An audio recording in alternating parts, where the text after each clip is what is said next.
forums by which we get together and stakeholders have the discussion and develop the relationships to help prevent underground facilities damage prevention.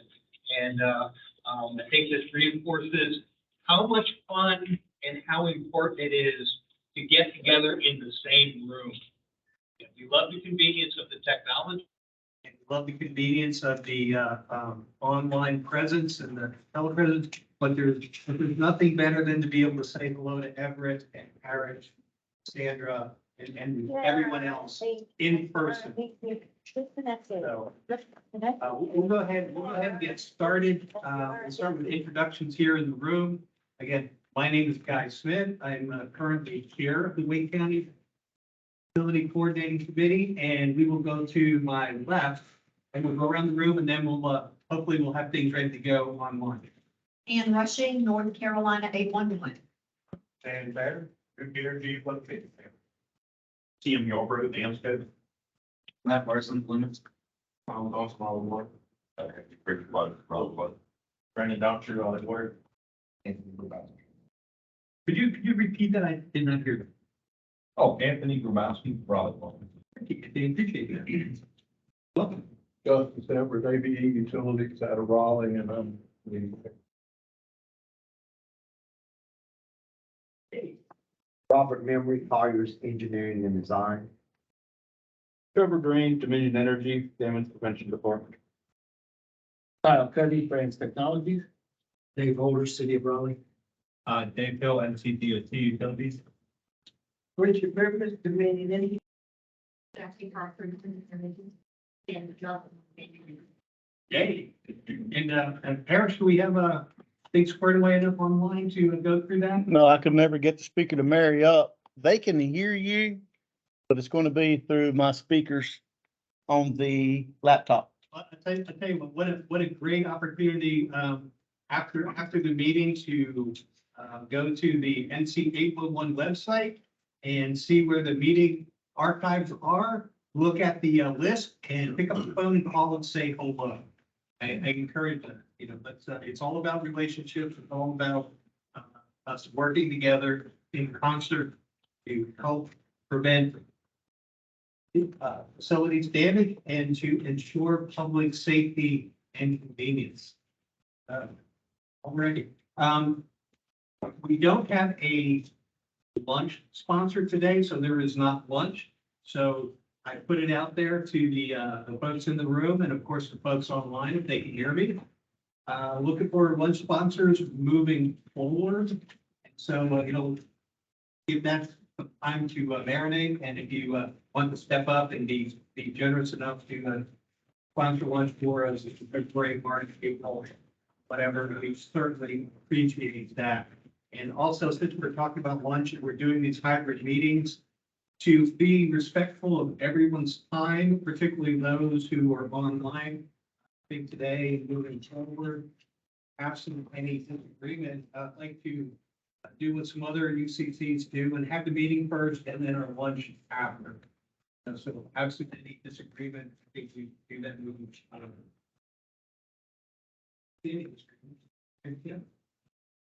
Great. So Connected to PIRRISHSURFAC. you're saying, and your voice is in the ears, anyone else here? Okay. So what's happening out there in the world? And what's happening in the telecom world, Jim? Bill was talking about it. No, we're, for Dansco, I mean, I'd say that it's pretty steady right now across the state. Seems like, there is, good business working on down right now, so probably, about business as usual. Location goes for us, seems like we're getting location on the 20 kind of manner. So that would be a bit, that's breaks of water that time here and there. And even, some AT&T lines that hadn't been located with things about it, probably that time. We've had wrong and that's we have to turn it good. But overall, seems like it's going pretty well. Good. That dielectric fiber that's still out there in the wild, are we about, have we cut pretty much all of it and get it replaced? Well, I wouldn't say go that far, but there's still some there. And again, these are the types of tidbits of information, some of us who've been in the industry locally and in particular regions, we're aware of these types of things. You know, we're aware of some dielectric fibers that are not necessarily directly locatable. We're aware of some APPE or plastic water lines that don't have tracer wire that are not utility or municipality owned, they're private utilities. And again, these are regional things. And then some of us in the industry are also aware of certain areas where there are unusual ground conditions and can work according. So again, the importance of being in the room, getting to know the folks in the room, and all working together, developing that brain trust of information and sharing it with our peers in the field. Thank you for that. I mean, it's really appreciated. What's happening in the world of DOT? I'm gonna pick on you. Not much. We're trying to catch up with a lot of the encroachment. I'm in the encroachment district and trying to catch up on a lot of things over the holidays and we still support staff because the hiring process is so slow with the DOTs. Right, yeah. But eventually, I don't know when it's coming, like, is starting to require fee for encroachments. So I don't know when that's gonna come on the horizon like that, but to advance the portal and everything else, they want to charge it. I don't know when that comes up. Okay. Let me ask a quick, now, I know there's already, most people don't even realize this is an accelerated program that nobody in DOT is aware of, but actually there's a fee that can be charged if you want to accelerate encroachment. No, because I put that in, I think. But you're saying that Byron and Larry are talking about the fee structure now within the. Yeah, they're working with the IT to eventually be able to charge it online and everything like that. So we already charge they started charging for, I believe, I work in Central where like it's all controlled access. I don't look at the driveways, but what I've heard is that they charge for driveways now and for the driveway review. And they're working eventually to start charging for like breaks that just incredible. Because right now, I think the only thing we charge for is driveways and then any grading within the controlled access for their earth removal and stuff like that. On that note with DOT, I'll let you, all of you know, I'm going to be calling to another meeting about Project Atlas.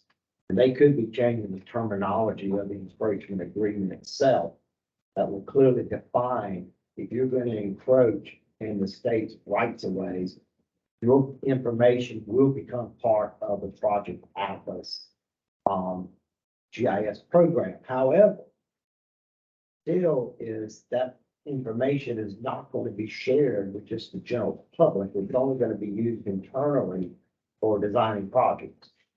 So that too could very easily be coming to the forefront of the DOT. So they're having a lot of problems getting companies to participate. Excuse me, I'm having a lot of problems to participate in the program. And DOT wants, with Atlas, they want electronic file. They don't want a PDF. And there's some companies out there that will not even provide information. And the DOT's like, you know what? You're in our right of way. And I don't think they'll issue moratoriums, but they are looking at alternatives to get that information. And it's going to happen whether the Secretary of Transportation goes all the way up to the president of some of these companies. It will happen. And these companies, and they're going to have to provide electronic files of the facilities that are in the right of way, especially on TIP projects. But I'm trying to pursue TIP projects and the companies go like, nah, we can't provide, we can only give you a PDF. I'm gonna be going around the state giving this dog and pony show, but there's gonna have to be some changes and I'm gonna have to find out who the right people is to talk to, or there's gonna be some big talking up in the, with the legislation and everybody else. So just keep that in mind. Sounds like a tremendous opportunity for some additional education, entrepreneurship. part of the challenge is finding qualified people on the Barrett's Auto or CAD program, CAD platform. If anybody's ever tried to learn that,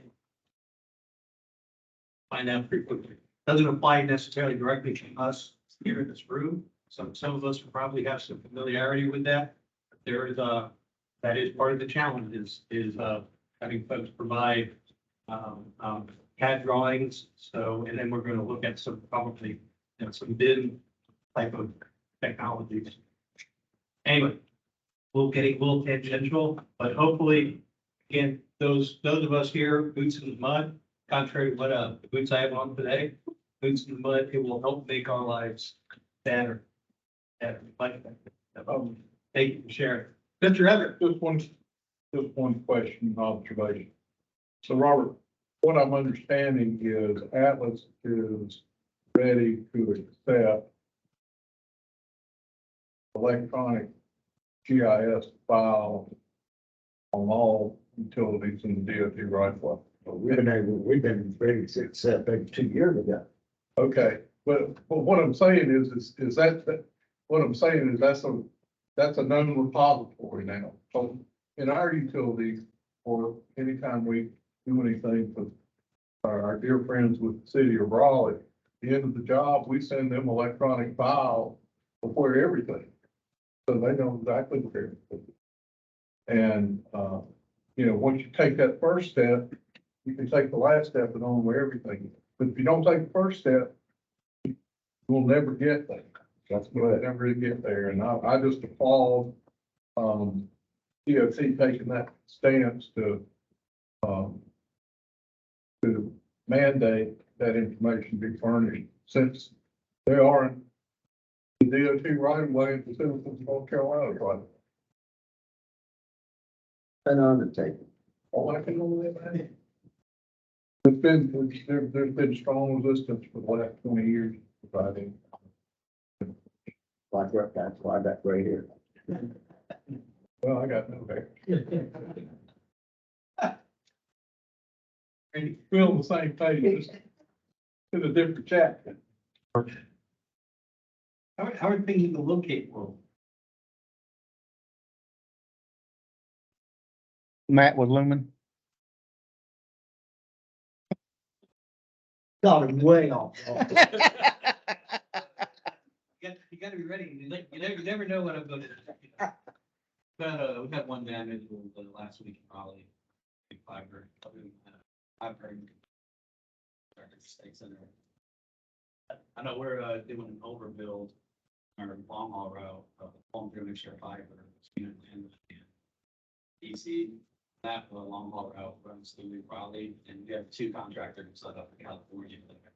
Here now, they're in Charlotte, they're calling 1,500 tickets, they're calling about 10 miles worth of tickets, quarter-mile tickets just for handheld exposures, the regular fiber. They're in Charlotte right now, and I'm Raleigh, I think. And how about anyone here with the city of Raleigh, you guys are coordinating, and how are things with all the work going on here in town? Any of you guys want to talk about that? And by the way, as a city of Raleigh resident, I appreciate you guys. I know right now, most of our tickets are in Warner. Then we start to see a lot in Glendale and Zeta. Not a lot really like in Raleigh at the moment. Morgantown, we're seeing a lot of tickets. So out in the Garner area, is that more residential? Yeah, out towards the Wild Oak Shopping Center, like heading out in the country, where they're doing those subdivisions. It's obviously it's that area. Yep. But as for his tickets, he thought about we seen nothing yet. Not anybody yet about what kind of food. They're in Charlotte right now. Okay, so I encourage you guys to get together. Yeah, oh yeah. And coordinate that. It's more in northern Raleigh, that Mobile Green Mall road. There should something in the county. That's in Parker Drive. And can't say I've ever heard Orchard Drive called North Raleigh. Yes, I live near North Raleigh. I got a question for the city of Raleigh, bud. Did we ever figure out what caused the leak at Western Boulevard? Nobody talked. It's, no, it's still. Yeah, It's still under investigation. I was just kind of curious. Charlie's online. Yeah. Okay, so just to speak about Western Boulevard, and that was a critical situation that we had there with that was a 12-inch water main, and when we dug down, it was laying directly on top of a concrete storm drain. So we think just you know, the earth moving with the weather temperatures and stuff, it just wasn't laid right, I don't think. So that's what we got on that. Was that a new installation for that water main? No, it was quite a few years old. And how about the concrete underneath it? Was that new or was that existing as well? It was also, it's been there for a while. Western Boulevard was there in 1971 when I came to Raleigh. Yeah. It's been there for a while, for sure. Yes. Be careful. There are still things in Raleigh that are not part of NC 811. Again, personal experience, the steam plant in downtown Raleigh on Edenton and around Old Capitol. There's still some steam pipes down there, pressure steam, that are not part of 811. So if you're ever in that general area, again, I encourage you to come into the room. Justice is a veritable wellspring of historical knowledge of Raleigh and the surrounding areas. So, you know, come in, get to know folks, and when you have questions, you know who you might call. Alrighty, what else is happening out there? Anything exciting? How's traffic control? I'm sure you guys are busy. Yeah, we're busy. We're extremely busy right now, but big project going on down by the fairgrounds. It has busy 24/7 pretty much all month. And how long is that road going to be closed down? Last I heard, 2 years, year and a half, 2 years. We've got some temporary signals down there that we're working with to make sure once in a while we'll get a call. You know, something's not timed right. They just make some adjustments for the timing on those, and it was, so we're hopefully they'll be done. Hopefully today's our last day with the 24/7. We've been working with them all month, so hopefully guys have put in a big effort this month. So one of our biggest January. Yes, ma'am. I'll focus on fiber. Okay. This, fiber that was laid, it's like along the concrete pavement. Yes, the micro trenching. Yeah. How do you spot it? How do you look, when you get it located, you know, our crews have cut this thing. And, I mean, they're just very frustrated that trying to, and spot it, might know it's there. It's in the paper. You cut the paper, you cut the fiber. So does anybody have any suggestions? The crew leader wanted to be, but he had to do something. That's why a lot of DOTs don't like microtrenching because of that problem. It is a problem. It's a lot of unintended consequences. And it looks like, you know, I'm not real sure yet, you know, we could probably get a bill, but we did everything right. It was Trevor, were you involved with that? I was Any not. of that? No, I wouldn't. Lance, rather, was, really frustrated, you know, you got this Yeah. facility in the ground and you don't want to pay anything. It almost sounds like it forces you, if you got to cross it, the line board, you know, Yeah. you're gonna try to open it up and break the concrete, the asphalt around it, you're gonna break the fiber. But the thing is, if we're looking for a leak, we got this. Have you talked with our team this, But I, because they were, I mean, I know Well, they- Dan and I well, they- went to visually and see that being solved, so you may give you a little guidance. For possible. Yeah. He had another, he had to be out of town to that, yeah. I'm sure about the instance play from the Google Speak. Right, but They're not. you may give you a little bit more insight of, oh, You wanted me to bring it up, so I did. Well, let me ask the city of Raleigh folks, I'm presuming it's in the city of Raleigh. There's more than a few feet of it in the city of Raleigh. Who within the city of Raleigh infrastructure governance would have the information as to the specifications that were agreed to between the city of Raleigh and Google? Does anybody have any sense of who that might be?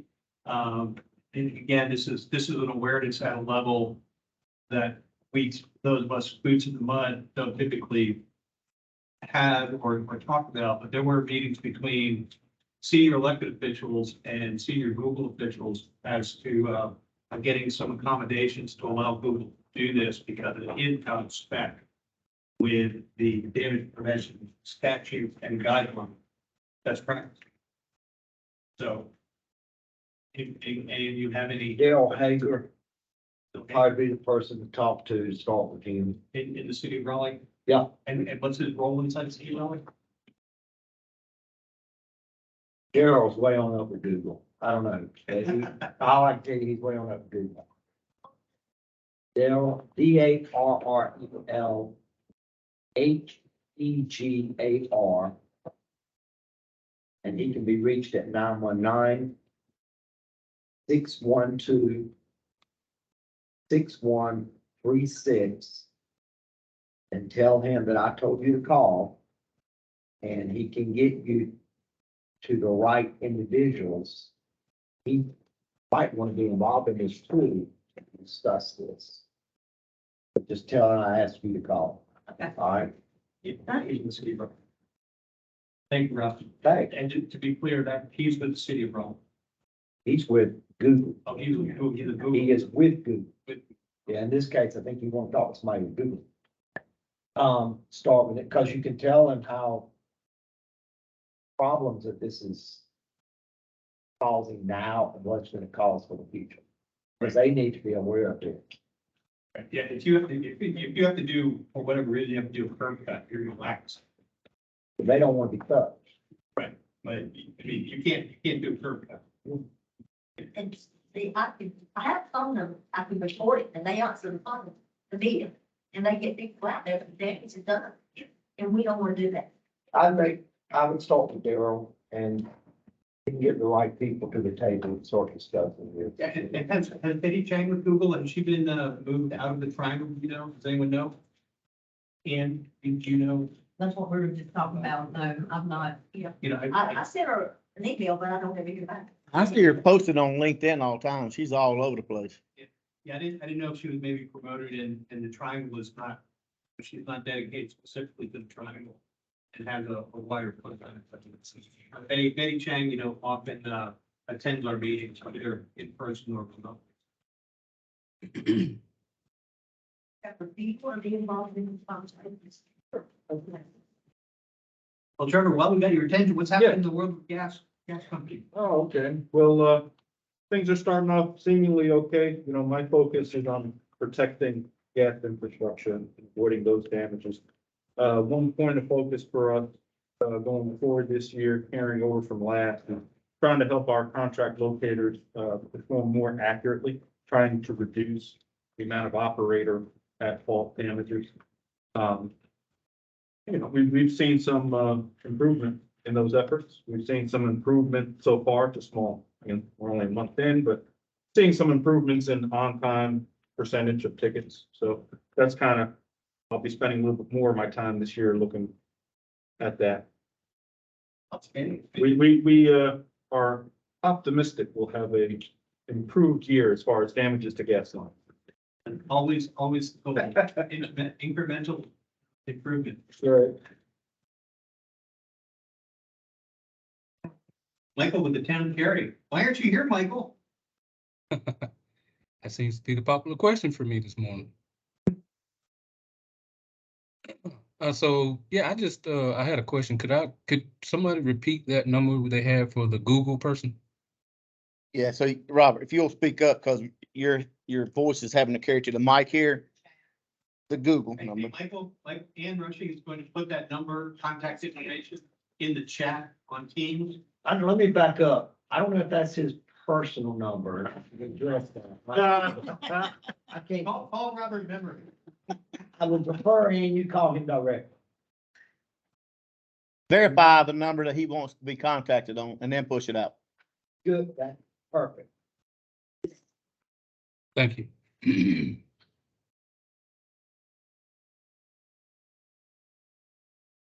Yeah, just don't go. Not sure if that's his personal number or what, but lose a friend. Yeah.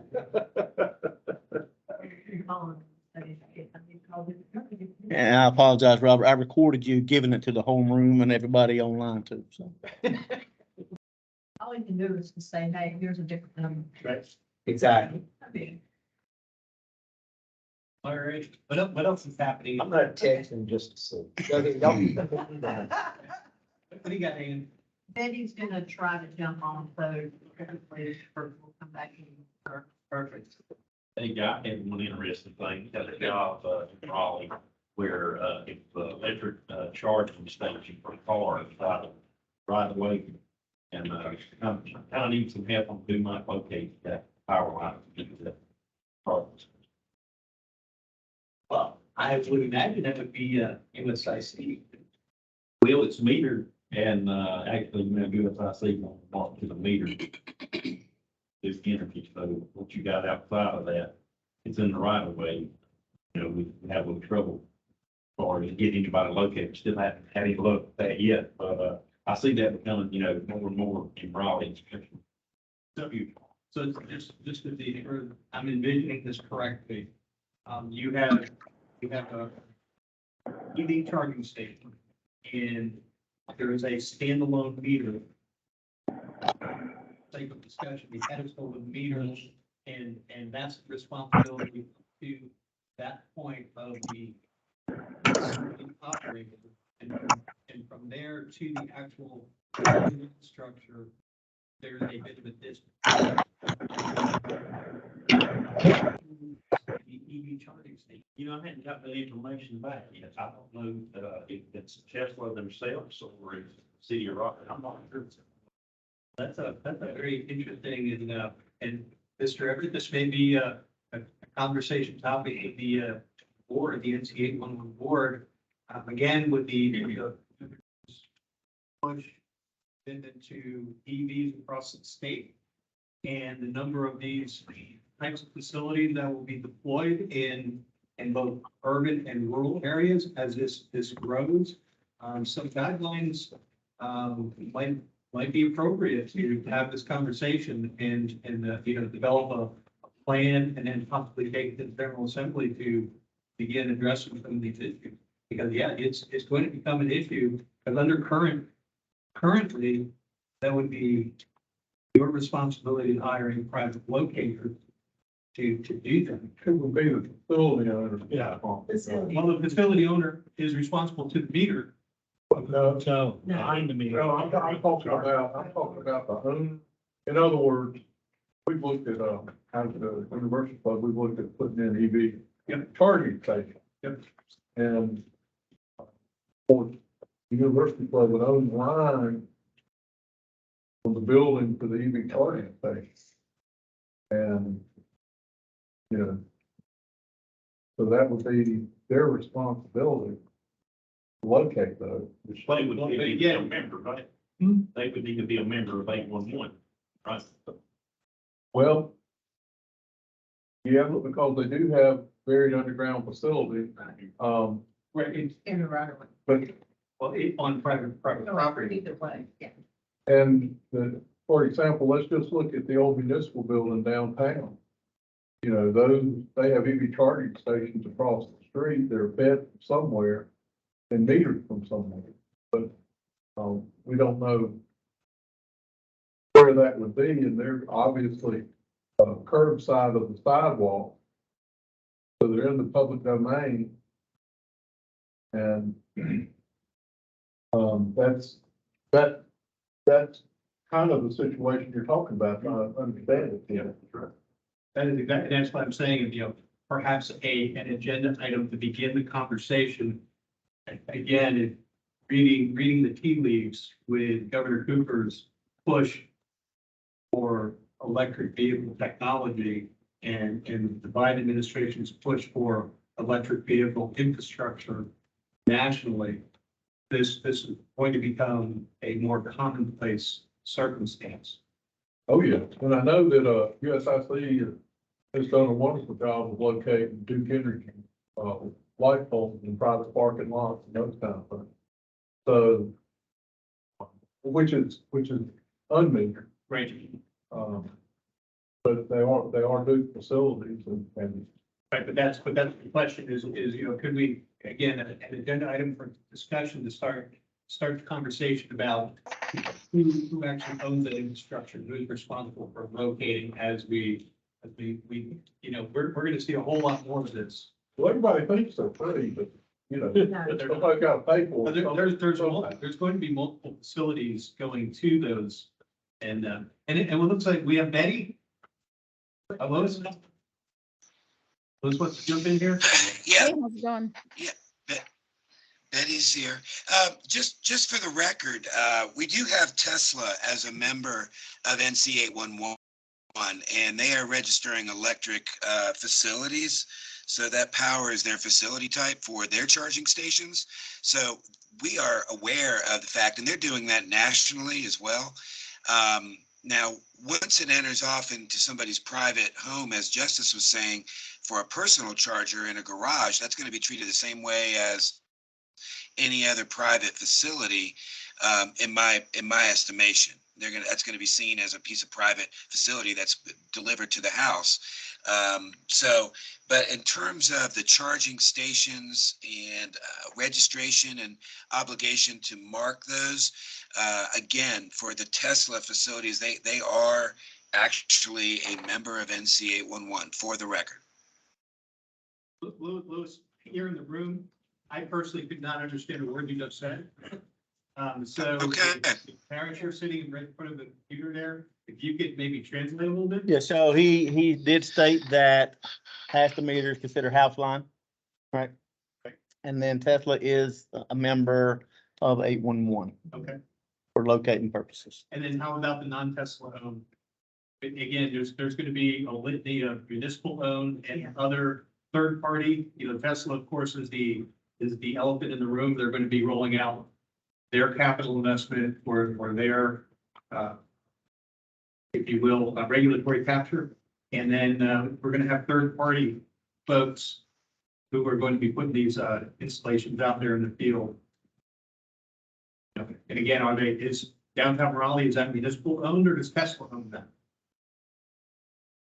So currently. It really just, Leslie is stating that only Orange County has, Tesla registered as a member. So they may be in the process of becoming members in other counties, but Orange County is the only active one right now. Based on the conversation in the room again, and with Louis there, again, in my view, it reinforces the necessity of having this as a discussion point with regard to the NC 811 board and then possibly regulatory folks at the state level. This is going to become. I'm not sure about the regulatory requirements that you're pushing for here. As far as the ownership of facilities, I mean, it's clearly described in the statute. So there is a requirement of, if you own facilities, you must register those facilities. And we do make a distinction between private and public owned. So this is the third time I've heard you mention maybe we need to discuss this from a regulatory standpoint, but I'm really not 100% sure that that's the direction that all the stakeholders are going to want to take. Because again, going into the assembly and opening the law for any purpose needs to be a unified stakeholder group that's going forward with any changes, and to come in as a block. And we've had discussions about opening the law for a series of different things. And ultimately, at this point, we've determined that we really did not necessarily want to engage the law itself as far as opening it up with the potential law of unintended consequences being assigned to that.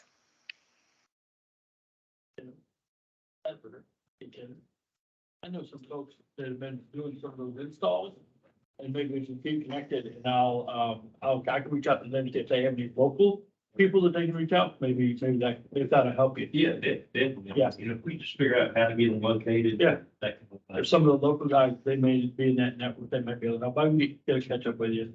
Yeah, this is a great workaround, but again, this is a circumstance that is going to only grow in issue and to hold up contractors due to trying to figure out what's what.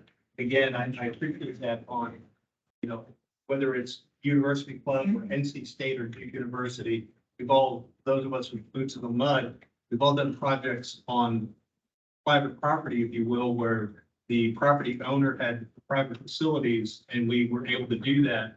This is a circumstance where it's going to be a privately owned, potentially, infrastructure, if you will. And again, I use air quotes on the infrastructure part of it. That is only going to grow through encouragement of government officials.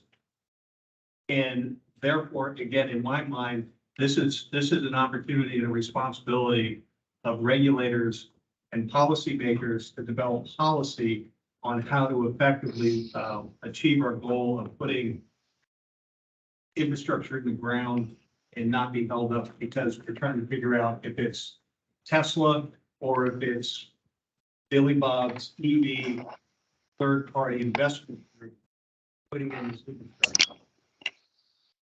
That's my 2 cents. So just it's a point of discussion. So I think we can move forward, but I think we'll work around this particular incident. And Benny, glad to see you on Benny. You want to tell us about what folks should do when they have to do a curb cut and you know, your fiber is in the apron. Yeah, I'm happy to. I'm sorry I missed a lot of the discussion, it sounds like. So for our direct buried work, of course, our locators should be locating our direct buried fiber, even through curb cuts and of course, asphalt locations. Will you repeat what your specific questions may have been regarding our assets? Sandra? We actually had it was located, but the cable was in the pavement, and when they cut the pavement, with the saw, they cut the line. Even though we've done everything that we could do, and the question was, there's no way to spot this to prevent from damaging these cables. Yeah. So I'll just say, I'll describe what we used to do, because as you all probably know, in Wake County, currently we're not using direct buried work. We're not really deploying direct buried work right now, mostly because of the areas that we're currently working in. So what we used to do under the asphalt would be, we would ask our saw operators to raise a saw when it's within the tolerance zone of the particular gas service. So it means that they were really asked to raise the saw so that right around the area of where that service was marked, they would raise it and they would use their hook to, I'll say, manually try to, you know, I'll say pick away the pavement and the soil so that we could expose the gas. The few times that we have definitely damaged it, like a service that was in the way, and I can only count less, I'm not going to say only, but I can only count less than 5 times, you know, in Orange County, Durham County, Wake County, that we've actually damaged a gas, was when the gas service was very, very shallow. And when I say that, it's like literally 3 inches below grade. So even when, let's say, when the Dominion reps go on site, they would say, yeah, this is, you know, this is not per whatever the code would have been, probably a one-off at the situation, you know, for that particular house. And really what I described there with raising the saw came from the fact that we damaged that. Because in our original discussions, it was really that we did not think that there would be any services that would be actually above, the particular 6 inches that we were going. Betty, I think that the question is posed to you as a gas company's going out there to do some work, some excavation in the area. There is a fiber that had been micro trenched in. It has been located, but how does somebody spot that micro trench fiber to keep from damaging it? I see. I'm so sorry that I rambled okay. on and you let me ramble on. So, okay, no, really good question. So because we're at 6 inches, it really depends on what the Dominion group is trying to install, right? So if you see that we are installed there in the pavement, between the pavement and the concrete, and what you'll be installing is like a service, what is the depth usually? What, 3 feet? Betty, this is where they're. Well, it could be asking for- repairs, this Betty. I is think the they were specific talking services about doing in repairs order as well. Talking about lifting up the pavement and not being able to lift up the pavement without destroying your fiber Yeah. because your fiber is in the pavement. Gotcha. So in those cases, I think that we would just appreciate the response back on our ticket, to ask that we have somebody on site. And are we seeing a lot of that? Like, meaning, are we talking about once in a while situation, or are we consistently seeing that, right? Like, that would be my question. Well, Dominion has damaged 2 fiber lines doing some excavations in the area, trying to dig them out to spot them. Yeah. Good feedback there. So that's what we would normally ask. So if someone is doing work, whether that's Dominion or somebody else, and they can see that our cable is right there in the pavement, have no way of really protecting our fiber to complete the work, we ask that a notification back through our ticket is advised so that we can have somebody on site. I'm also happy to give you what our operation manager's contact info is, and I'll just talk to him real quick to make sure that he's still under that same, thinking, which is that maybe somebody could contact him directly. Like, Okay. If you could verify that and then populate that in the chat section, that'd Sure be will. awesome. Thank you. Thanks, Parrish. Thank you, Betty. We appreciate you. No problem. I have a question. How quick is the response? Yeah, the main break. I crossed out your number D. So how quick is the response from someone to be decided? Betty, another question is posed to you. What's the response time? Once somebody, if especially an emergency, water line break, roads washing away, what is the turnaround time to get somebody out there from Google on site? Gosh, the water main break, we would, something like that, we would respond almost immediately. We do have on-call techs, around the clock. So something like that, we definitely dispatch immediately. Okay, thank you. Thank you, Betty. I did find out, like, Amanda Pfeiffer and Ken Dunn, they're the 2 people that are downtown Robin that handle permits for my construction. Amanda Pfeiffer, PHYFPR. And the other, Ken Dunn, and DUNE. He replaced, did he replace? Replace Lee. Yeah. Well, Lee did, I don't think they filled Lee's spot yet. So but he's sitting in for right now. thank you. All right, what else? What else? Move on to new business, new exciting stuff? Is it too early to talk about our joint conference? So, No. No. How about something more definitive? How about the first quarter state UCC meeting that will be held here in March? it's going to be on March 21st, because second Tuesday, the 14th, it's in conflict with SGA in Charlotte. So we've moved it up to March the 21st. Thank We will have lunch that day. It begins at 10 o'clock. And there you go. If you can make it, please come join us. And will it be hybrid as these are, or? That's probably 811. We're And the gonna best we can get this equipment to communicate. I know.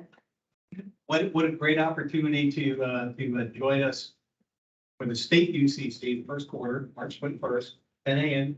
here in this room, and develop some relationships that you can make. All right, now, on to our joint conference. What do we got with that? You want to talk about that now or in his presentation? He does have that as a slide. Don't be stealing my thunder, guy, okay? In the presentation, and Paris, would you like to share with us what's happening out there in the world of locate tickets? My pleasure. So welcome to January 2023, Wake UCC. Now, I know Mr. Lewis Pander's online and he has, yeah, sure. Yeah, you caught that, didn't you? That's unsafe act. Yep. There's about 14 OSHA violations. Okay, so I just looking at the excavator color scheme, I'm gonna say that's not in the continent of the United States of America. Yeah, and the ladder is wooden as well, so, and it's not all the way to the bottom of the hole, it's sitting on this pipe. Yeah. Lord. Yeah, you know. Yeah, this is a good safety moment for people. All right, one at a time, please. Justin. Yeah. Yeah. You and me both, Justice. So I would challenge us to do a better job of selecting our, what they call in background shots. Yes, sir. Thank you very much for that, It worked. yeah, spoil pile's not 2 foot. I mean, it's right there on the edge. It looks like the road was covered up too in there. I mean, yeah, it's a bad situation. Probably not sure. Yeah. So Lewis, I'm gonna give you a chance to check your new mic out and see if you're coming through loud and clear. All right. 100% agree that the image that was just shown was a little uncomfortable even to see. So we'll make sure that Steve takes appropriate action on that. Welcome to 2023. I know we're at the end of the month because that's just the way Wake ends up. But we're having a good month. We're starting off the year well as far as our operations. We are surely bracing for more volume. And you should too. This is just going to be a continual theme that you're going to hear as we go forward. We've got a tremendous amount of fiber activity happening all over the place. That's in conjunction with all other types of work and new development and new subdivisions and development things happening all over the place. So be prepared. We're still in the winter, but we're not that far from the spring. Certainly March, April tend to be the high point watermark for locate volume for us. So just get ready for that. The Northfield DigLogix platform is coming soon. I believe they're actually already giving demos. So I'll go ahead and in the chat put the Northfield link to the website, and you can go on there, click on the DigLogix, and request a demo if you're interested. This is primarily a tool for excavators for managing tickets, much like operators and members would manage their tickets with positive response, also being able to schedule work ahead, etc. So we're excited about it being launched. And finally, as we talk about productivity, and because that's really the driver for anything that's going on in terms of all this installation, is how much can we put down, how fast. But to reach that productivity, that doesn't mean you have to sacrifice the safety aspect of it. And that's where patience, planning, and process, working the process correctly, staying in communication with everyone that's involved with this project, whatever it might be, from your locators, actually even starting at the design phase. I applaud the DOT and I applaud the Atlas project and the work that's being done to try to get that in front of those projects so that they can manage around them. And I appreciated hearing at the board meeting that, the DOT is taking a strong stance on trying to get as early as possible into the looking into what's existing in the area and what they can do to work around it, or if they have to relocate, giving time to be able to do that effectively and not finding out about it too late into the game. So Robert, again, hats off. NCA 11 can't provide that information, but certainly those utilities that have centerline data can do that for you. But, again, primarily patience, planning, and process. I will just reiterate about the challenges with taking anything into the legislature. We do have a sponsor who is on standby when the time does come. But for us to approach the law or open it up, we would not do it for any one particular thing. That I would imagine it would be a comprehensive review of multiple things inside the act, and it would have to be done in concert with all the stakeholders.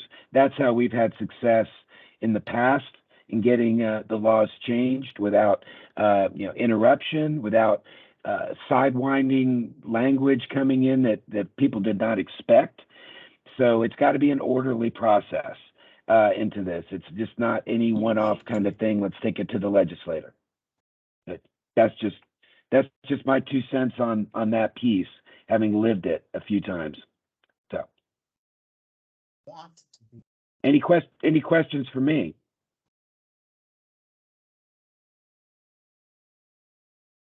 All right, no questions, Lewis. Thank you. Good. All right, thank you. Sure. So, hey, we want to let everybody know that the Dirt Report has updated their sheet here, and they've given you more chances to pick the correct or the appropriate response when you're filling out your dirt report. And hopefully, if you're putting better data in, the end result or your root cause, your terminations will be a little more defined or pinpointed when you're doing your root cause analysis. So we threw this in there just so you could see that it had been updated. Evidently, folks have asked for that, and they've responded with the updated sheet.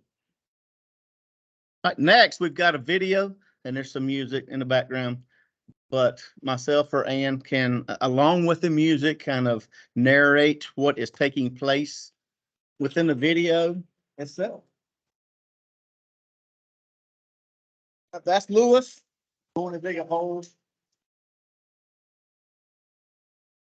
So there's a, yeah. And that's Parrish flying down from the sky there.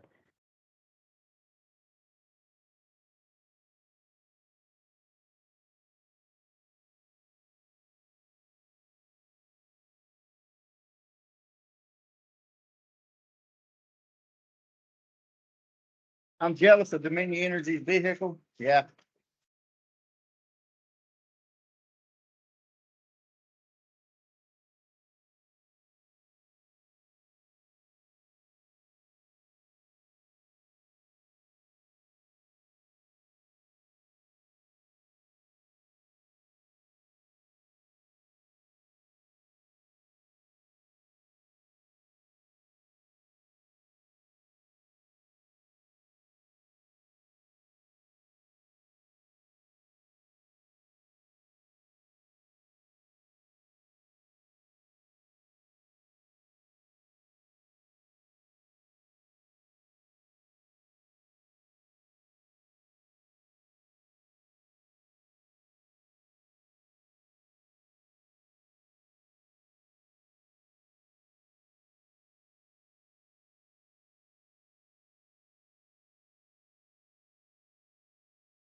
The last one was the Safety Sam at Greensboro Beautiful.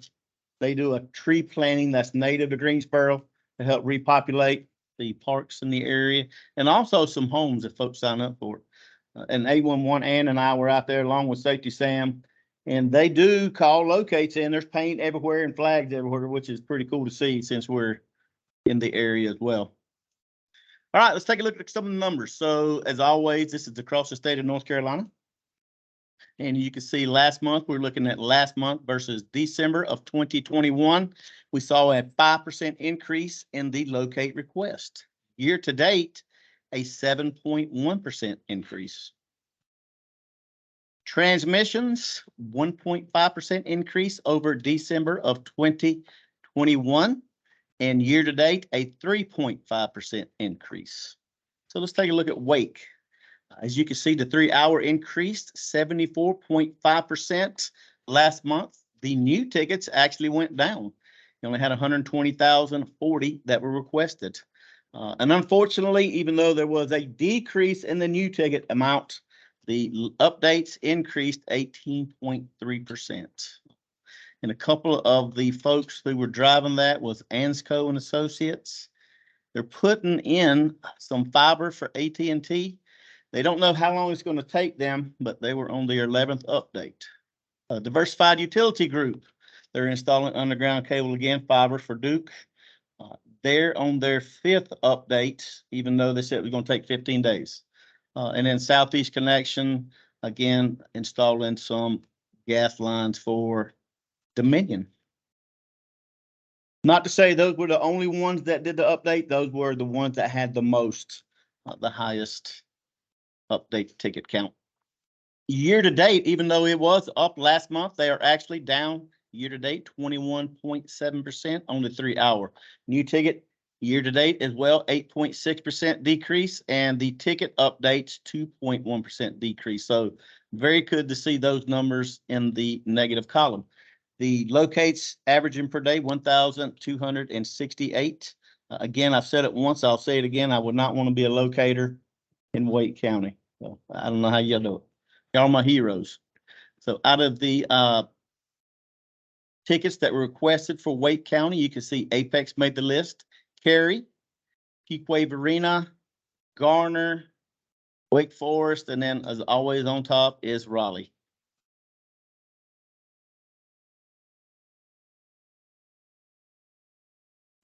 Out of the damages that were reported by law to NC 811 last month, Wake had 104, which is pretty good considering the amount of tickets that are called in. So evidently everybody is really digging safe in Wake County, or folks that own the utilities or the excavators that do the damages aren't calling 811 to follow up with those damages. So please, as a reminder, if you are a utility owner and a damage does occur, just pick the phone up, call 811, let them know, hey, somebody put me on water and they hit X, Y, Z, whatever the utility is. Your plan B, plan A is the excavator who did the damage picks the phone up and calls 811 and says, putting in water and I hit the gas or the power, whatever the case may be. You guys are plan B in case that plan A doesn't happen. All right, here's the thunder or my slice of the pie that guy kept trying to steal from me. The joint UCC, North Carolina South Carolina Utilities, is going to take place. Harris of Cherokee. I keep trying to wiggle my way in there, but Ann keeps slapping my hand. She says that Tyler is going to take this, even though I have an automobile, and I'll be more than happy to drive in the western part of North Carolina to attend this conference to represent. Now, I'm just kidding. Yeah, it's going to take place May 3rd through the 5th. And I know we have some folks who are sitting on the committee here, and the registration is not open yet. They're trying to work on the link for the PayPal account. So once you do click, everybody's been to the NCUCC website, right? You're supposed to say yes. Yeah. Oh, yeah. Well, all the time, Paris. I'm on there 3 times a day. So if you go there at the top where you see county UCCs, to the right will be joint UCC. Once you click on that, you can go in there and populate your information. I believe you have to reserve your room separately from the PayPal account. Just say, hey, I'm attending this. Here's my money. Please provide me with a meal type thing. All right. So just keep a check on it. I don't think it's up and running yet, but as information gets uploaded or updated, just that will be the site that you need to go to check on that. You sure can. Yes, ma'am. Cost involved, the registration will be $125. If you late register, it'll be $150. If you decide you want to bring your spouse or a guest, there will be an additional $75 charge. And that basically covers the meal for that Thursday night. So if you're bringing a guest, certainly you can sign that person up too. The room rate is $110, but after your resort fee and tax, you're looking at almost $150 a night. So still very reasonable for that. When you book your nights, we do have it reserved for Tuesday night, Wednesday night, and Thursday night. When you go onto the website, and you can book your room now if you want to, that link is out there on the website. When that link comes up, you're gonna see that it may say May the 2nd through the 4th. But don't get confused. Those are the nights that are available. Okay, so that's accurate for the running concurrent with our conference. Golf, there will be golf, and that will be, I think $95. Woo! Yeah, $95 for the golf outing. So what does that include? That includes transportation to and from the hotel there, and that tower that you're seeing the photo, everything will be housed in that tower. The hotel rooms, the event, everything's gonna be there in the tower. And, if you are interested in locator training, there will be free locator training. As long as you've registered, we will hold 30 slots. They can add 33 to 34 people, but the first 30, you're gonna try to cut it off.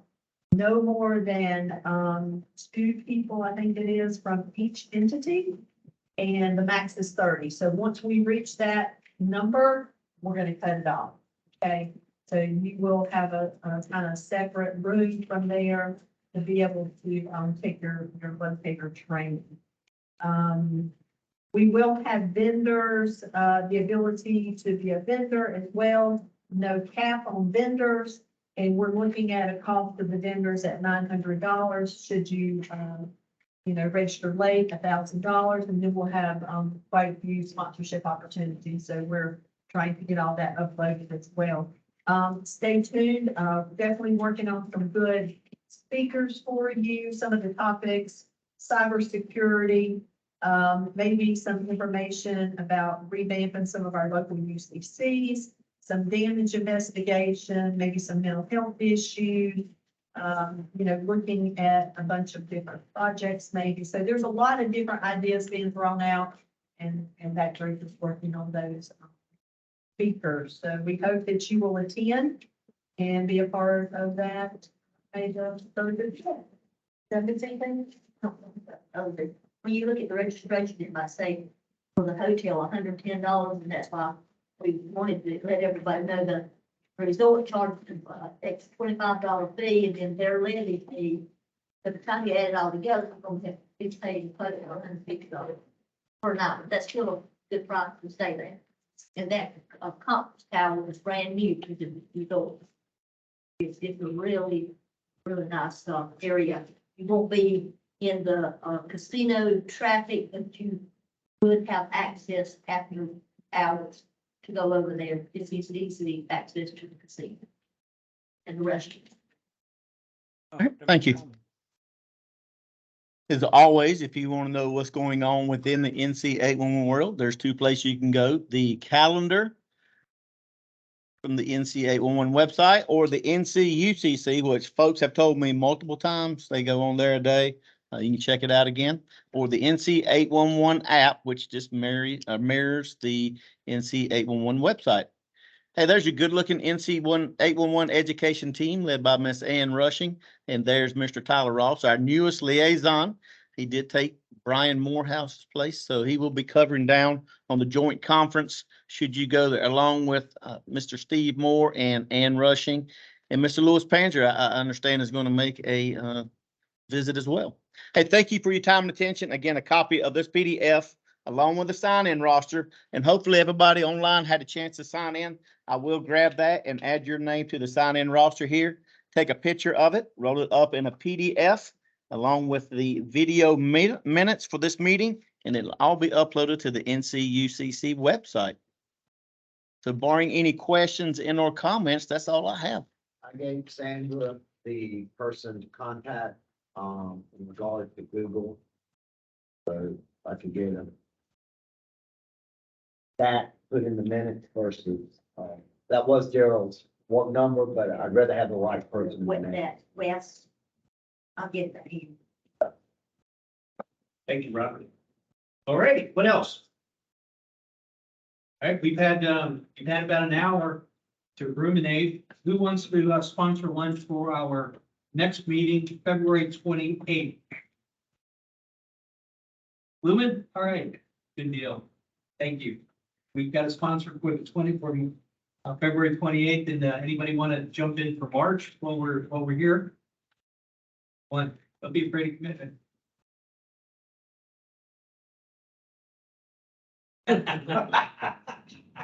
Phil? Anybody? One? I'll get with, because I can't commit on my schedule, but I'll see if David West or somebody, I'll get with you, see if we can commit to another lunch. All right. That'd be fantastic. Thank you. And then do you have an idea when you may come back and give us the Atlas presentation again? What's going on with that?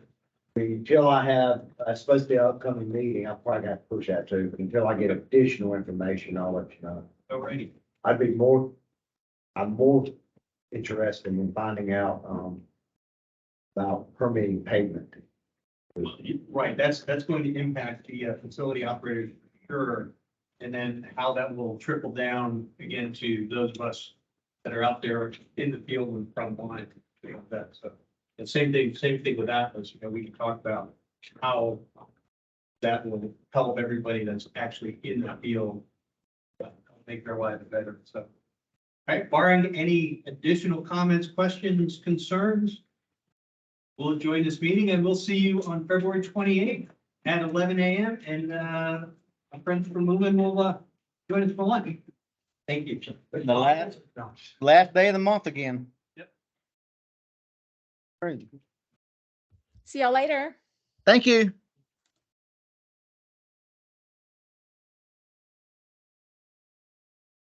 Thank you, Barry. Oh, you're welcome, man. Thank you.